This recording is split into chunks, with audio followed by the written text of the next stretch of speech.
হুম, একা একা হাসা এ তো ভালো লক্ষণ নয়। আরে না না, সে এক মজার ঘটনা। আমি একটা জন্মদিনের অনুষ্ঠানে গিয়েছিলাম।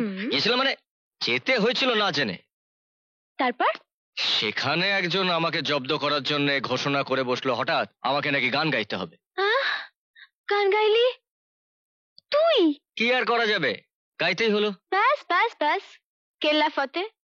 যা সুন্দর গলা তোর, গান শুনে বেচারি বৌদির নিশ্চয়ই রাতের ঘুম চলে গেছে। বৌদি? আমার গানের সঙ্গে বৌদির কি সম্পর্ক? আরে বাবা না, আমি বড় বৌদির কথা বলছি না, আমি বলছি ছোট বৌদির কথা। ছোট বৌদি? একদম ন্যাকা সাজবি না, বুঝলি? আজ সকালবেলায় আমার সঙ্গে দেখা হয়েছিল, এখন ফাইনাল রিপোর্ট পেয়ে গেলাম।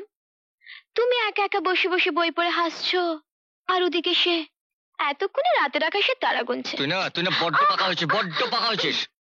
পারে তুমি তলে তলে তাল তলায় যেতে পারো, আর তাল পড়া শব্দ শুনলে যত দোষ। দাঁড়া, দেখাচ্ছি আমি তোর মজা। দেখাচ্ছি মজা, দেখাচ্ছি আজকে আমি তোর। মা, এই খুশিটাকে তাড়াতাড়ি বিদায় করো তো। এত বড় একটা ধিঙ্গি মেয়ে, ওর বিয়ে দেবে কবে? বিয়ে দেবে কবে? ওই পাতে দই দাও। আসলে বুঝলে মা, ছোটদার না বিয়ে করার ইচ্ছে হয়েছে। পাকা হয়েছে, দেখেছো? আচ্ছা, তোমাদের কি কন্যা দেয় বলে কোনো চিন্তা নেই? খুশির জন্য আমাদের কোনো চিন্তা নেই, ওর জন্য রাজপুত্র তৈরি হয়ে আছে। তাহলে আর দেরি করছো কেন? অত সহজে আমি যাচ্ছি না, আগে তোর বউ আসবে। হ্যাঁ, তুমি ছোটবেলায় আমার যতগুলো চুল ছিঁড়েছো, বুঝলে, আমি ঠিক গুনে গুনে হিসেব করে ততগুলো চুল ছিঁড়ে তাকে ন্যাড়া করে। খুশি, কার চুল ছেঁড়া হচ্ছে? ছোট বৌদির। ছোট বৌদি? কোথায় ছোট বৌদি? বাবা, তুমি আবার এসবের মধ্যে এই পাগলির কথা কান দিচ্ছ কেন? আমি ভাই, ওদের খুনসুটি আজ নতুন নাকি? দুজনে একসঙ্গে হলেই শুরু হয়ে যায়।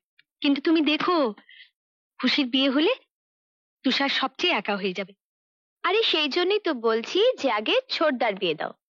মা, ছোট বৌদি এমন সুন্দর হবে না?